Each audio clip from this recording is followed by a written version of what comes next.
એક વખતની વાત છે. એક રાજ્યમાં હિરણ્યકશ્યપુ નામનો દૈત્યરાજ રહેતો હતો. તે બહુ શક્તિશાળી હતો અને ગળકથી ભરેલો હતો.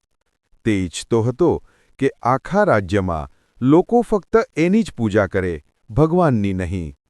પણ તેના પુત્રનું નામ પ્રહલાદ હતું. પ્રહલાદ બહુ નિર્દોષ અને ભક્તિશીલ હતો. તે નાની ઉંમરથી જ દરરોજ શ્રી હરિનું નામ લેતો, ભજન કરતો અને બધાને ભગવાન વિષ્ણુની ભક્તિ કરવા પ્રેરતો. એક દિવસ હિરણ્યકશ્યપુએ પ્રહલાદને પૂછ્યું, "બેટા, તું કોની ભક્તિ કરે છે?" પ્રહલાદ શાંતિથી બોલ્યો, "પિતાશ્રી, હું તો ભગવાન વિષ્ણુની જ ભક્તિ કરું છું." આ સાંભળીને હિરણ્યકશ્યપુ બહુ ગુસ્સે થયો. તે બોલ્યો, "મારા સિવાય બીજાની ભક્તિ ન કર." પણ પ્રહલાદે ફરી કહ્યું, "પિતાશ્રી, ભગવાન વિષ્ણુ જ સાચા રક્ષક છે.